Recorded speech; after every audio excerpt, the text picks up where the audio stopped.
My name is Nathan Cole. I'm 38 years old. I sell insurance policies most people don't want to think about until they need them. I drive a 12-year-old Subaru that still smells faintly like engine oil because I rebuilt half the cooling system in my driveway last spring. I have 2 kids. Evan is 11. Maya is 8. They stay with me every Wednesday night and every other weekend. I've never missed a pickup. Not once. From the outside, my life looks stable enough. Clean credit. Quiet apartment. A job where my boss trusts me to close the office on Fridays. My father still tells people I'm the responsible one whenever he's asking if I can help him with paperwork or sign something. But the version of me that kept everything running for my family, that version ended one Saturday night in early November. It happened in a restaurant with white tablecloths and soft piano music. And it started with a sentence my father said to my daughter. "Your kids can eat when you get home." He said it casually, almost joking. At the time, I didn't argue. I didn't raise my voice. I didn't even push my chair back from the table. I just sat there quietly, watching the way my daughter's hand rested on a folded napkin someone had tossed toward her. And while everyone else kept talking like nothing had happened, I made a decision that would quietly change the way my entire family worked. But that part didn't happen until later. First, you need to understand the kind of family I grew up in. I'm the oldest of 2. My sister, Lindsay, is 3 years younger than me and has always had the kind of personality that fills a room before she even speaks. People like her immediately.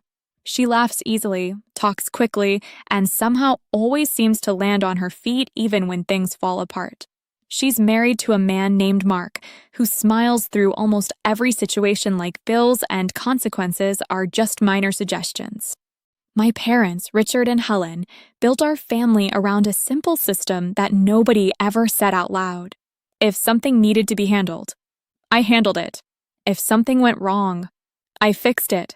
If someone needed money, a ride, paperwork, or a call to a company customer service line, they called me. When I was 16, I drove across town at midnight to pick Lindsay up from a party she wasn't supposed to be at. When I was 22, I wired my dad $300 while he was on a fishing trip because his debit card had been locked. When I was 26, I spent 2 full weekends arguing with insurance adjusters after my parents' basement flooded. Dad said, "You understand the stuff better than I do." So I handled it. The favors were never huge at first. $100, $200, sometimes less. Just until Friday. The daycare needs the deposit today. The mechanic won't release the car without payment. They stacked slowly over time like small stones in a pocket. You don't notice the weight until years later when you try to stand up. By the time I finally added it all together, I had sent or spent just over $6,000 helping my family across 4 years. Not once did I ask for it back. At the time, I thought that was what loyalty looked like. My ex-wife, Laura, used to say something different. You treat your family like clients you're afraid to lose. She said that one evening while we were standing in the kitchen washing dishes. At the time, I shrugged it off. 2 years later, we divorced. There was no betrayal, no shouting, no dramatic moment. Just a slow wearing down of 2 people who kept putting energy into different places. We share custody now. We share a calendar. We talk politely about school schedules and dentist appointments. Laura still knows me better than most people. The week before my father's birthday dinner, she sent me a text. "Practice boundaries tonight." Just those 2 words. Boundaries tonight. I stared at the message for a long time before putting the phone face down on the table. Then I waited, because the dinner hadn't happened yet, and neither had the moment that would finally make me say no. The restaurant was called Alder House.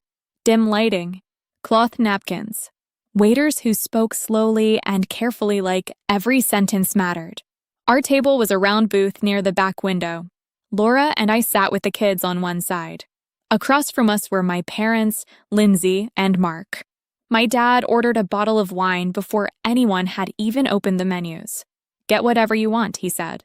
"Tonight we celebrate." I read the menu while doing quiet math in my head. It's a habit you develop when you've covered enough group dinners. Maya leaned against my arm. "Dad," she whispered, "can I get the curly pasta?" I checked the price. "Yeah," I said softly. That's fine. Across the table, Lindsay waved the waiter over. 2 truffle pastas, she said. Extra mushrooms. She didn't glance at the prices. She never does. A few minutes later, the food arrived, along with 2 white boxes tied with gold ribbon. They were placed beside Lindsay and Mark. Maya leaned forward slightly. Are those desserts? She asked quietly. Before I could answer, Lindsay spoke. Oh no, she said casually. Those are for the boys at home. Her 2 sons weren't even at the dinner. Across the table, my daughter slowly leaned back in her seat. Then my father reached over, grabbed 2 cloth napkins from the bread basket, and tossed them across the table toward my kids. "You 2 can eat later," he said with a laugh. "Save room." The napkins landed beside Maya's hand. For a moment, nobody spoke. The piano kept playing somewhere near the bar. Glasses clinked. My son stared at the table. And something inside me, something that had been bending quietly for years, finally stopped moving. Then I did something very simple. I stood up and asked the waiter for separate checks. The waiter didn't react. That was the first useful thing that happened all night. He just nodded once, the way someone does when they've seen enough family dinners to understand that the quiet requests are usually the important ones. Of course, he said. My father gave a short laugh and leaned back in the booth. Sit down, Nate. He said it lightly, but there was an edge under it. The kind that had worked on me for most of my life. I stayed standing. 1 check for you and Mom, I said. 1 for Lindsay and Mark. 1 for me and the kids. Laura still didn't speak. She reached over and adjusted Maya's fork so it wouldn't slide off the plate. Small movement. Calm. That was one of the things she was always good at. She could create steadiness in a room without trying to control it. Lindsay blinked at me like I had suddenly started speaking a different language. Oh my God, she said, smiling a little. Are you serious right now? Yes. Dad folded his napkin and set it beside his plate. Nathan. That tone again. The one that was supposed to mean enough. I looked at the waiter instead. 2 children's pastas too, please, I said. Butter. Plain. He nodded once more and left. Then the table went silent in a way that felt heavier than any argument. My mother was the first to try fixing it. Honey, she said, soft and careful, don't turn dinner into a statement. I sat back down. I'm not turning it into anything. Mark gave a little laugh under his breath. Come on, man. Don't be weird. I looked at him for maybe 2 seconds. Not long. Just long enough. Then I looked back at the table. The thing about families like mine is that they rely on momentum. Not truth. Not fairness. Momentum. The check arrives. Nobody reaches for it. I do. Someone has a problem. Nobody solves it. I do. A weekend emergency comes up. A bill is due. A car gets towed. A login stops working. A card gets declined. I do. And because I had always done it, they stopped seeing it as help. It became background, like electricity in the walls. Useful. Silent. Expected. That night, for the first time, I interrupted the current. Dad looked down at the menu like he was above the whole thing. You always pick the worst possible moment, he said. I almost smiled at that because it was so familiar. If I stayed quiet too long, I was distant. If I spoke up at all, my timing was the problem. Laura finally said something then, but only to the kids. Maya, honey, drink some water. That was it. No speech. No rescue. And I was grateful for that, because I didn't need to be defended. I just needed room to hold the line. A few minutes later, the kids' pasta arrived in shallow bowls, steam lifting off the butter in thin ribbons. Maya smiled right away. Evan gave me that careful look kids give when they know adults are saying more than the actual words in the room. Thanks, Dad, he said. You're welcome. Simple. Normal. I started eating my own dinner. That seemed to bother everyone more than if I had argued. Dad stared at me for a few seconds. Mom smoothed the edge of her napkin over and over with 2 fingers. Lindsay checked her phone. Mark took a drink and looked amused, like he was waiting for me to come back around and make the scene disappear for everyone. Because that had always been my role. Not son, not brother, absorber. And I knew exactly when that role had really started. It wasn't when I was 16. It was earlier. I was about 12 when my father forgot to pick Lindsay up from dance practice. Mom was at work. The studio owner called the house. Dad was asleep in his recliner with a baseball game on low volume. I remember standing in the living room with the cordless phone worm in my hand, listening to the woman explain that my sister was the only child left. I woke him up. He was irritated. Not guilty, just irritated. On the drive over, he said, "Next time, remind me." I remember looking out the passenger window at a gas station sign glowing in the dark and thinking, even then, that something about that sentence had landed on the wrong person. Next time, remind me. That was the family system in one line. His forgetting became my responsibility. That pattern followed me into adulthood so gradually I almost thought it was personality. I was the one with the better credit, so I co-signed. I was the one who understood billing statements, so I reviewed them. I was the one who answered my phone, so people kept calling. Even after the divorce, even after I was trying to rebuild my own routines with the kids, it never really stopped. Just 6 days before the birthday dinner, Lindsay had texted me at 8:14 on a Monday morning. No hello. No lead-in. Can you send 190? School thing. I'm short until Friday. I had the message on my phone still. Under it was another from 2 months before. Need 85 for registration. And another. Can you cover the pharmacy pickup? Mom said ask you. And before those, one from Dad. Need you to call the county office. Tax letter makes no sense. Everything came to me in pieces. Requests. Errands. Shortfalls. Confusion. My entire relationship with them had become administrative.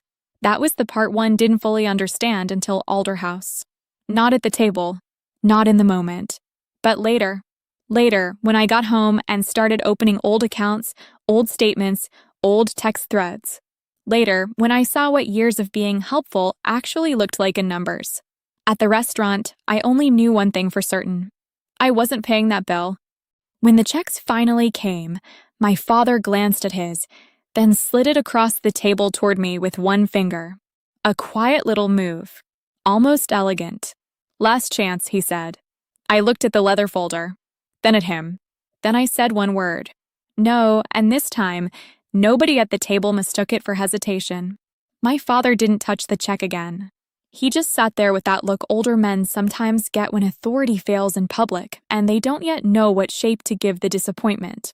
My mother looked at me like I was making her choose between peace and honesty, which had been her least favorite kind of moment for as long as I could remember. Lindsay broke first. This is unbelievable, she said. It's one dinner. It's not one dinner, I said. My voice surprised even me. Not because it was loud. It wasn't. It was steady in a way I hadn't used with them before. Mark leaned back, one arm over the booth, smiling in that careless way he used when he thought the stakes belonged to other people. Bro, if money's tight, just say that. Laura looked down at her plate. I could tell she had heard it too. The old bait. Make it about my pride. Make me defend myself. Pull me off the actual issue and into something easier to mock. I didn't take it. It's not about money being tight, I said. It's about me deciding where it goes. Then I signed my check.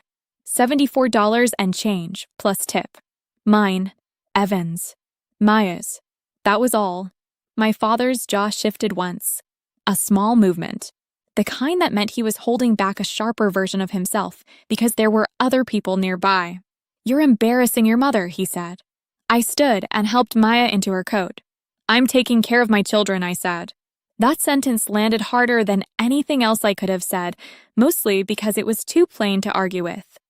On the way out, Evan reached for my hand without looking at me. He was old enough to feel the temperature of a room. Maya asked if we were still getting ice cream somewhere later, like the world had not just shifted 2 inches to the left. Laura opened the restaurant door and held it while we stepped into the cold. The air outside smelled like damp pavement and wood smoke. Somewhere down the block a car alarm chirped once. The city sounded normal. That almost made the whole thing feel stranger. As I buckled Maya into the back seat, she looked up at me and asked, "Are we in trouble?" "No," I said. "Not at all." Evan closed his own door and sat quietly, watching through the windshield. Then Laura came around to my side of the car. She kept her voice low so the kids wouldn't hear. "You okay?" "Yeah." She studied my face for a second. No, she said gently. I mean, actually. I exhaled and looked past her toward the restaurant windows. You could still see the warm light through the glass. A waiter crossed by carrying a tray of drinks. Someone at another table was laughing. I think I said, I'm done doing this. Laura nodded once, like she'd been waiting years to hear me say it in a sentence that simple. Good, she said. Then she squeezed my arm lightly and stepped back. I'll take them tomorrow night after school like usual, she said. Text me if you need anything. I almost said, I've got it. That had always been my line. Instead, I just said, okay. Then I got in the car and drove home. The phone started before I even reached my apartment complex. First, my mother. I let it ring. Then my father. Then Lindsay. Then the family group chat. I didn't open any of it at a stoplight. I didn't listen to the voicemail previews. I drove the last 4 miles in silence except for Maya humming softly in the back seat and Evan asking if he could bring his history book into my place because he had a quiz Monday. By the time the kids were asleep, I had 13 texts and 6 missed calls. I made tea, sat at my kitchen table, and finally opened the messages. Mom first. Your father is deeply hurt. Then, this could have been handled privately. Dad's messages came in short bursts. You made a scene. You acted like a stranger. Call me tonight. Lindsay sent the longest one. It was the usual pattern. I had ruined dinner. I had humiliated Dad on his birthday. Mark thought I was being petty. Mom had cried in the car. The final line was the one that made me actually set the phone down for a moment. Also, if you send anything for the boys' winter school fundraiser, let me know by Tuesday. I read that line 3 times. Not because it was shocking. Because it wasn't. That was the problem. To them, the dinner wasn't evidence that the system was broken. It was a temporary interruption in service. An attitude issue. A billing delay. They were already moving on to the next request because, in their minds, I would eventually return to form. I put the phone face down. Then I got up, opened the cabinet above the refrigerator, and took out an old accordion file I hadn't touched in over a year. Inside were tax records, custody paperwork, insurance documents, and a thin stack of envelopes I had been meaning to sort. I sat back down and made myself do something I'd avoided for a long time. I started checking. Not feelings. Not memories.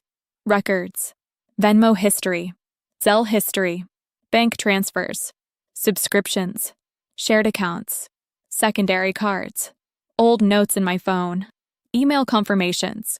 Screenshots I had saved for no reason I understood at the time. What I found wasn't dramatic. That was the part that made it so clear. No giant betrayal. No single theft. No one secret document that explained everything. Just pattern. A streaming account I was still paying for that only my parents used. A warehouse club family membership with my father's card still attached. An emergency savings account we had opened 5 years earlier for family backup with almost nothing left in it. 3 separate app subscriptions on auto-renew tied to my debit card. A roadside assistance plan that included Lindsay as an added driver. A secondary payment authorization still active on a towing account from a year and a half ago. Each item by itself looked small enough to excuse. Together, they looked like a map. I took out a legal pad from the drawer beside the fridge and wrote 3 lines at the top. Step 1, remove access. Step 2, close shared accounts. Step 3, stop answering requests immediately. I stared at the list for a few seconds. Then I added one more. Step 4, do everything in daylight. No late night decisions. That rule mattered to me the second I wrote it down. My family did their best work in urgency. The panicked call. The sudden bill, the tonight-only problem. Everything always arrived with a clock attached to it because time pressure kept me from thinking straight. Not anymore. I checked the warehouse club account first. Dad's card was still active under my membership. I marked it for cancellation in the morning. Then the streaming bundle. Then the emergency fund account. The login worked. The balance made me sit back in my chair. $41. That was it. I opened the history. Cash withdrawal. Cash withdrawal. Transfer. Cash withdrawal. No notes. No heads up. No follow-up. My father had treated the family backup account like an ATM. I wasn't even angry then. I was past anger. I was looking at evidence. That changed the feeling of everything. At 12:17 a.m., my phone buzzed again. Dad. I let it go to voicemail. Then another text came in. Bring the pressure washer back next week. I stared at that message in the light from the stove clock. There it was again. No apology. No self-awareness. No pause between calling me disrespectful and assuming I'd still show up useful on schedule. That was when I understood the real shape of the thing. They didn't think they were asking too much. They thought access to me was permanent. I wrote one last line on the pad. They are not confused. They are accustomed. Then I closed the file, rinsed my tea mug, checked the lock on the front door, and went to bed. For the first time in months, I slept all the way through the night. The next morning, I started with the easiest item on the list. And by noon, my father realized the first door had quietly closed. The first thing I canceled was the warehouse membership. It took 4 minutes. I sat at my desk with the morning light coming through the blinds in pale stripes across the keyboard, coffee cooling beside my hand, and listened to the customer service rep ask the usual verification questions. Name, address, last 4 digits. Then she said, "Would you like to remove the authorized household member as well?" "Yes," I said. No speech. No explanation. Just yes. After that, I moved to the streaming accounts. Then the roadside plan. Then the emergency fund account. One by one. Quietly. No announcements. That was the part one understood now. I did not need a family meeting to make a private decision. I did not need permission to stop volunteering for things I no longer agreed to carry. By 11:30, 3 accounts were closed, 2 payment methods were removed, and 1 shared login had been reset. Then I went to work. I didn't tell anyone in the office what had happened. I reviewed policy renewals, returned client calls, and explained deductible changes to a man in Dayton who kept confusing term life with whole life. It was an ordinary Monday. Phones ringing. Printer humming. The faint burnt smell from the break room coffee pot that had probably been there since 8 o'clock. Ordinary helped. It reminded me that the world was still made up of procedures and choices and consequences. My family had always made everything feel emotional and immediate, but most real problems are solved the same way. Read carefully. Respond clearly. Keep records. At 12:42, my father called. I let it ring once, twice, 3 times. Then it stopped. A minute later, a text came in. My card got declined. Call me. I read it and set the phone down. Then I waited. That was new for me too. Waiting before responding. Not as punishment. As process. At my lunch break, I opened a note on my phone and typed a reply. I removed shared access from my accounts. Going forward, I am keeping all billing separate. I looked at it for a second before sending. No accusation. No debate. No invitation. 30 seconds later, on your birthday weekend? Then, this is unbelievably petty. Then, after everything we've done for you. I did not answer, because that sentence had always been the lever. After everything we've done for you. It was broad enough to be powerful and vague enough to be impossible to check. A family version of an invoice with no itemization. I had spent most of my life trying to repay emotional debts no one could define. Not anymore. At 2:15, my mother called. I picked up that one. She started softly, the way she always did when she wanted to sound reasonable before steering me towards surrender. Your father is upset. I know. You didn't need to make multiple changes all at once. I did, actually. A pause. I could hear dishes in the background. She was probably at the sink, phone tucked against one shoulder, looking out the backyard window while arranging the story in her head so that I would once again become the difficult part. Honey, she said, you're reacting. No, I said. I'm organizing. That quieted her for a second. Then she switched tactics. Lindsay is struggling. I wrote those 3 words on a sticky note while she said them. Lindsay is struggling. It was another family phrase. Translation. Therefore, you should absorb something. I'm not discussing Lindsay, I said. She's your sister. I know who she is. That's cold. No, I said. It's specific. There was a longer silence then. I think that was the first moment my mother realized I was no longer participating in the old script. I wasn't defending myself. I wasn't apologizing. I wasn't taking the bait and arguing details until I got tired enough to give in. I was just staying inside the line. Finally, she said, "Your father wants the pressure washer back." Okay, that's all. Yes. When? I'll leave it on the side porch Wednesday evening. She exhaled sharply, almost a laugh. You really are doing this? Yes, I said. I am. After work, I picked up Evan and Maya. The school pickup lane smelled like wet leaves and exhaust. Maya got in carrying a paper pumpkin with one Googla eye falling off. Evan had a quiz paper folded neatly in his backpack and asked if we could make pancakes for dinner instead of tomorrow morning. Dinner pancakes? I said. Why not, he said. Fair point. So we did. Back at my apartment, I stood at the stove while butter warmed in the pan and the kids argued mildly over how many chocolate chips counted as some. The batter was lumpy. The kitchen got a little smoky on the second round. Maya laughed every time I flipped one badly. Nothing about it was dramatic. That mattered more than I can explain, because peace usually arrives looking ordinary. After the kids were asleep, I boxed up the pressure washer cord, found the extra nozzle attachment in my hall closet, and taped a note to the handle with my father's name on it. Then my phone buzzed again. A number I recognized from an old towing invoice. I answered. A man said, "Mr. Cole? This is Darren from Eastview Towing. We have a Honda Civic registered to Lindsay Cole with you listed as backup payment authorization." I closed my eyes for just a second. There it was. Another old thread I hadn't cut yet.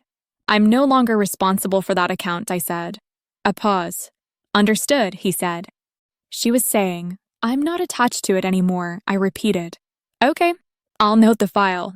When the call ended, I opened the legal pad again and added one more line.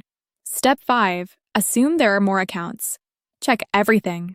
Then I sat in the quiet kitchen, hearing only the refrigerator motor and the soft tick of the wall clock. I had a feeling someone was going to come to my door soon, and this time I was ready to let them stand outside. He came the next night, not late enough to call it an emergency, late enough to make it inconvenient. 11:43 p.m. I was in the living room folding a load of laundry I had forgotten in the dryer earlier. The apartment was quiet. The kids were with Laura. A lamp was on near the couch, and the rest of the place was dim except for the blue light from the microwave clock. Then my phone buzzed with a motion alert from the doorbell camera. I looked down and saw my father standing on the front step, hands in his jacket pockets, chin set.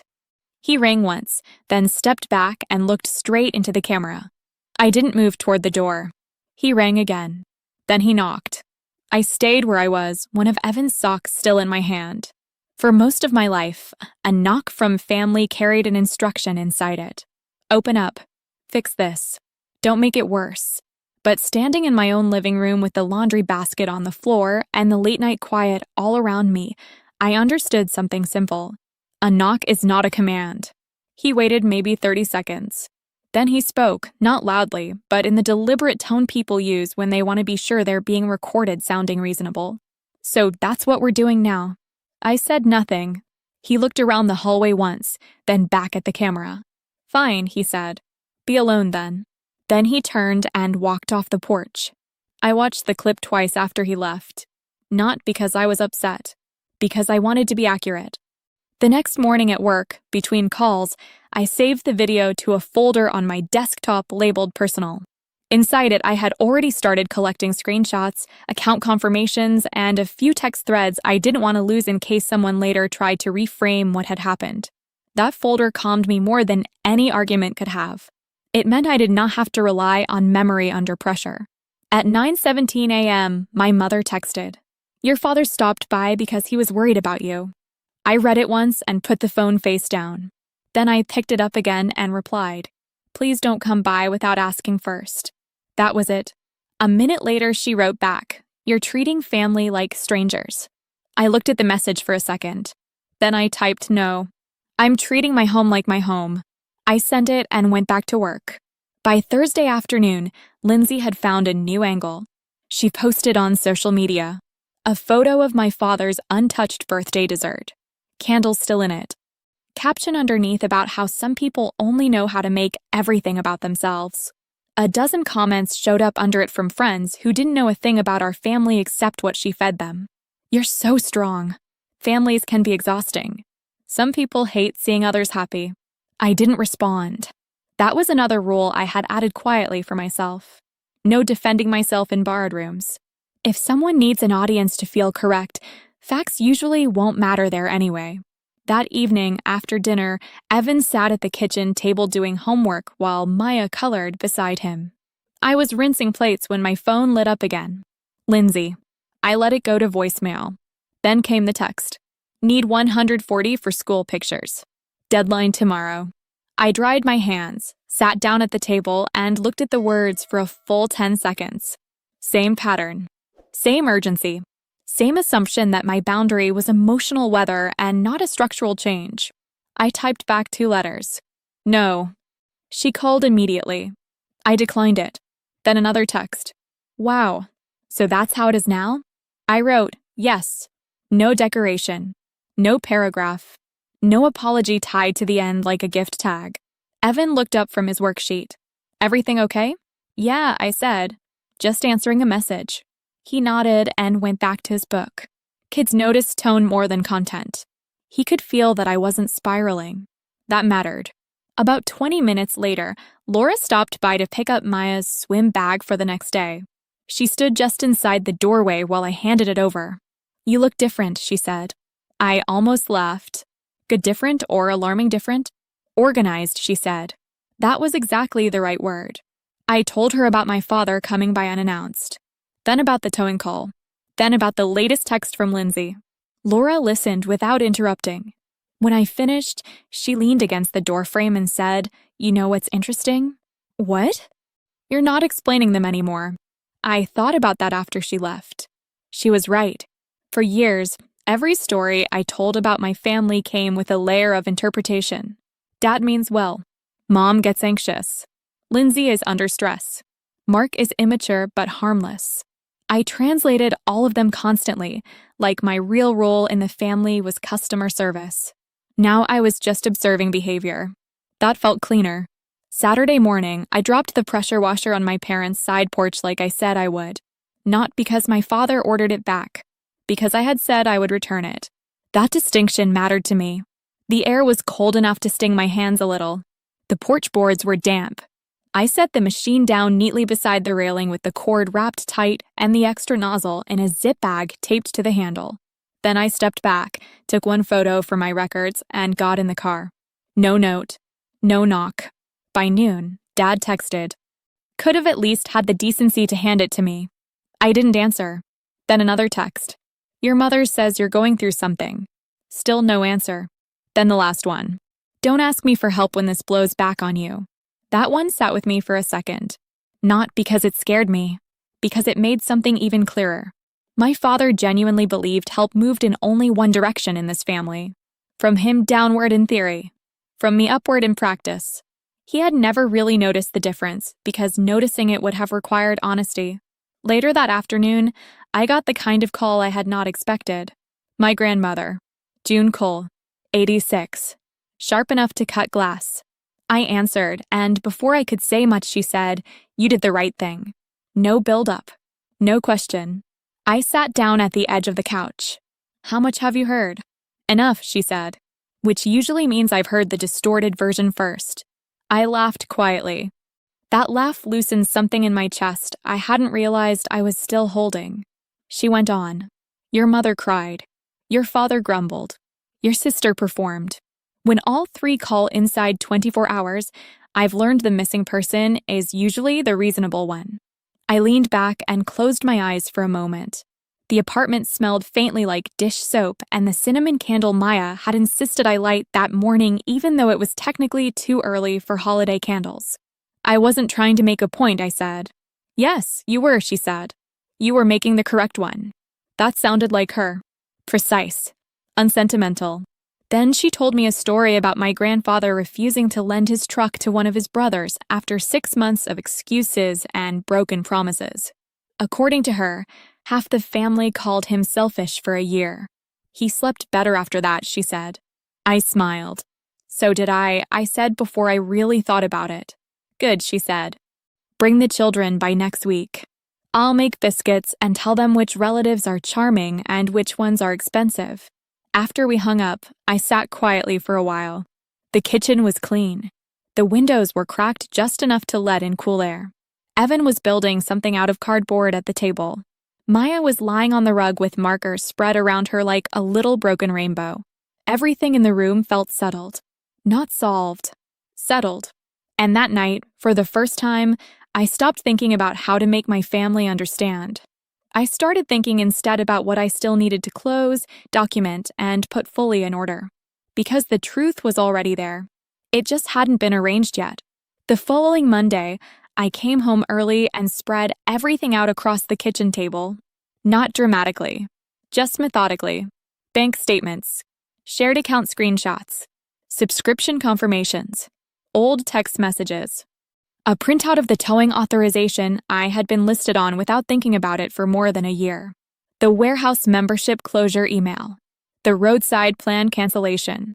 A page from the emergency fund account showing withdrawal after withdrawal with almost no balance left. The table smelled faintly like lemon cleaner because I had wiped it down first. The late afternoon light came in through the blinds in long pale bands across the paper. My pen moved steadily. Dates in one column. Amounts in another. Notes beside each item. I wasn't building a case to win an argument. I was building a timeline so I would never again be talked out of what I already knew. That distinction matters. For years, every hard conversation with my family had gone the same way. They would take one true thing, wrap it in emotion, add some guilt, skip over the numbers, and then wait for me to get tired enough to accept a blurry version of events. This time, I wanted the sequence clean. So I made it clean. Shared membership ended Monday, 9:06 a.m. streaming payments removed. Monday, 9:18 a.m. emergency account closed. Monday, 9:44 a.m. towing authorization revoked. Tuesday, 8:22 p.m. pressure washer returned. Saturday, 8:11 a.m. Then I added a separate page for transfers and spot help. $300 during Dad's fishing trip. Property tax payment. Daycare money. Car registration help. Pharmacy pickup. School fundraiser requests. Streaming costs. Membership fees. It wasn't every single dollar. I knew that. Some cash had changed hands years ago without records. Some things had been bought, dropped off, solved, and forgotten. But even without the missing pieces, the pattern was complete. I sat back in the chair and looked at the stack. Then I put it all into a plain gray folder. No label on the outside. I didn't need one. At 6:40, Laura knocked and came in to pick up the kids. She saw the folder on the table and asked, "What's that?" "Just a timeline." She looked at me for a moment. "You made a timeline?" "Yeah." She smiled a little. Not because it was funny, because it sounded exactly like the most stable version of me. "That means you're done doubting yourself," she said. I thought about that. She was right again. I wasn't collecting proof for them. I was removing confusion for me. 3 days later, my mother asked to meet for coffee. Public place. Mid-morning. A cafe near her side of town that sold muffins the size of softballs and played quiet jazz too low for anyone to really listen to. I almost said no. Then I said yes, but only because I already knew the rules. Daylight. Public. My own car. No improvising. She was there before I arrived, hands wrapped around a ceramic cup, wearing the expression she used when she wanted to look tired enough to be right. I sat down across from her. For a minute, we talked about ordinary things. The weather getting colder. Evan's history quiz. Maya's swim class. She asked if I had changed barbers because my hair looked shorter. Then she sighed and set her cup down. "Your father feels like you've cut him off over a dinner." I shook my head once. "No, I changed how access works." She frowned slightly. "That sounds very clinical." "It is clinical. That's not how family should feel." I reached into my bag, took out the gray folder, and set it on the table between us. Not aggressively. Just there. Her eyes dropped to it. "What's that?" "A record." She didn't touch it. I opened the folder and turned it so the pages faced her. The cafe smelled like espresso and toasted bread. Someone behind us was tapping on a laptop. A cup clinked into a saucer 2 tables away. My mother looked down at the first page. Shared account closures. Dates. Notes. Transfers. I'm not showing you this to embarrass you, I said. I'm showing you because I'm done having vague conversations about everything I've been expected to carry. She read in silence for longer than I expected. When she finally spoke, her voice was quieter. You kept track of all this? Enough of it. She turned a page. I don't understand why you would do this. I answered honestly, because every time I tried to talk before, it got turned into a feeling. This is not a feeling. She kept reading. I watched her face move through the familiar stages. Confusion, defensiveness, recognition, the small private discomfort of seeing pattern laid out in order. At one point, she touched the emergency account page with 2 fingers. Your father handled that. I know. He must have had reasons. Maybe. You don't even want to ask? No, I said. I want separate accounts. That answer seemed to land harder than any accusation could have. Because accusation invites argument. Decision doesn't. She closed the folder halfway and looked up at me. You've changed. Yes. There was no bitterness in the word. That seemed to unsettle her more than anger would have. After a while, she said, Your sister says you're punishing her for struggling. I took a sip of coffee before answering. I'm not funding her. That sounds harsh. It sounds accurate. My mother looked down again, then out the window. A bus passed by slowly, brakes hissing at the curb. Finally, she said the closest thing to truth I had heard from her in years. I suppose we did rely on you. I didn't rush to comfort her. I didn't say it was okay. I just nodded once. Yes, I said. You did. Then I closed the folder and put it back in my bag. That was the moment. Not dramatic. Not loud. No confession. No apology. Just third-party confirmation from the person who had spent my whole life softening reality until it became manageable. We did rely on you. There it was. Simple enough to stand on. The consequences after that were not cinematic. They were practical. The requests slowed down. Not immediately, but noticeably. My father stopped texting about errands. Lindsay stopped asking for money every week. She still posted vague things online once or twice, but the direct requests thinned out once she realized the answer was no every time. One Saturday, Mark called and left a voicemail about a DMV issue, speaking casually as if maybe he could slip around the new boundary through tone alone. I deleted it. No callback. The family group chat went quiet for almost 2 weeks, then resumed with safer topics. Holiday decorations. A cousin's engagement. Somebody's dog needing surgery. I stayed in it but said very little. That was important too. I had not disappeared. I had just become unavailable for the role they preferred. A month later, my father texted one line. Coming by your area Tuesday. Want me to drop off the sockets that you left in my garage? I looked at the message for a while. It was the first text in years that did not contain an assumption, demand, correction, or guilt hook. Just a question. I replied, yes. Leave it with the front desk if I'm not home. Thanks. He did. No speech. No ambush. No late-night knock. Just a labeled bag at the front desk with my name on it. That was as close to respect as we had gotten in a long time. And for now, it was enough. The rail resolution did not happen in a cafe or in a text thread. It happened at home. A Tuesday evening. Pancakes again because the kids had decided breakfast for dinner felt like a celebration even when nothing official had happened. Maya was stirring batter too hard. Evan was measuring cinnamon with the seriousness of a pharmacist. I was standing at the stove in socks, listening to them argue mildly about whose pancake had the better shape. The apartment was warm. Windows slightly fogged. Dishwasher humming in the background. Evan looked over at me and asked, Are we still going to Grandpa's on Sundays? Not for a while, I said. He thought about that. Because of the restaurant? I turned one pancake and set it on a plate. Because of a lot of things, I said. He nodded slowly. Then he said, I didn't like what he said to Maya. Neither did I. You didn't yell, though. No, he was quiet for a second. Why not? I set the spatula down and looked at him, because I wanted to be clear, not loud. He seemed to take that seriously. Then he nodded once and went back to the cinnamon. That was enough. Truth had already been revealed.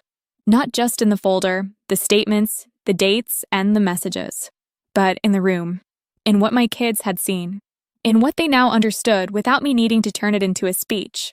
Sometimes resolution is not getting everyone to agree.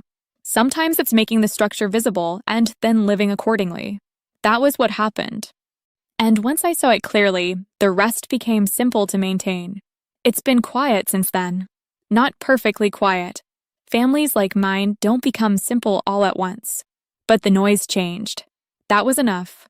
These days my apartment feels different when I unlock the door. Not bigger, just clearer. Shoes lined up where they belong. School papers stacked on the side table instead of drifting across the counter. Bills opened the day they arrive. Accounts checked once a week. Kitchen reset before bed. I didn't realize how much of my life had been built around recovering from other people's emergencies until the emergencies stopped landing in my lap. Now my evenings are mostly ordinary. I wipe down the counters. I set the coffee maker for the morning. I check Evan's school folder. I make sure Maya's swim towel is dry. I lock the door. I put the phone on silent. Then I sleep. That part still feels new sometimes. My father and I speak occasionally now. Short messages. Practical ones. A question about a tool. A holiday time adjustment. Nothing late at night. Nothing loaded. My mother is polite in a careful way that tells me she still doesn't fully like the new system, but she understands it exists. Lindsay sends photos of her boys once in a while. I respond when I want to. I don't send money. No one announced these changes. They happened because I kept the boundary still. That's the part one didn't understand for years. I used to think a boundary needed to be explained until everyone agreed it was fair. It doesn't. It just needs to be real every time it's tested. Last week, Maya drew at the table while I made tea. She used the good markers she's normally only allowed to use with paper underneath because she presses so hard the color bleeds through. Evan was reading on the couch with one sock on and one sock off, which seems to be how 11-year-old boys live if left alone long enough. She held up her page and asked, "Do you like it?" It was a picture of our kitchen. The table. The stove. 3 plates. A bowl. Me standing by the counter. Her hair was bright orange in the drawing even though it's brown, and Evan was somehow taller than the refrigerator. "Yeah," I said. "I do." She smiled and went back to coloring. That was the whole moment. No lesson inside it. No speech. Just a child drawing a room that feels safe enough to notice. I think that's what changed most. Not my family. Not all the way. Me. I don't rush to answer every call now. I don't treat urgency like authority. I don't confuse being needed with being loved. And because of that, the kids are learning something different from me than what I learned from my parents. They're learning that helping is a choice. That kindness does not require self-erasure. That calm is not weakness. That no can be quiet and still hold. A few days ago, I got a call from a man I know through work. Good guy. Solid at his job. Recently divorced. The kind who says he's fine in a tone that usually means the opposite. He asked if I had time to grab coffee sometime because he needed advice about family stuff. I knew exactly what he meant even before he explained it. Someone in his life had gotten too comfortable with his reliability. I told him yes. We're meeting next Thursday. I'm not going to give him a grand speech. I'll probably just listen first. Then maybe I'll tell him what Nana Bev told me in her own sharp way, which is that sometimes the people who complain loudest when you stop helping are the very ones who got too used to your help feeling free. That seems true. If you're listening to this and something in it feels familiar, maybe it's not because your story looks exactly like mine. Maybe it's just the shape of it. Being the dependable one. The one who answers. The one who smooths things over. The one who pays, explains, fixes, drives, signs, absorbs. That role can become so normal you stop noticing what it costs. Until one day you do. And then, if you're lucky, you don't need a dramatic ending. You just need a clean one. A cleared table. A closed account. A returned key. A quieter phone. A child eating dinner without wondering whether they belong there. That's enough. If this story stayed with you, I'd really appreciate it if you liked the video and subscribed to the channel. And tell me in the comments what city you're watching from and what time it is there right now. I always like seeing where everyone is listening from. Two popular stories will be on your screen next, and I think you'll want to hear those too.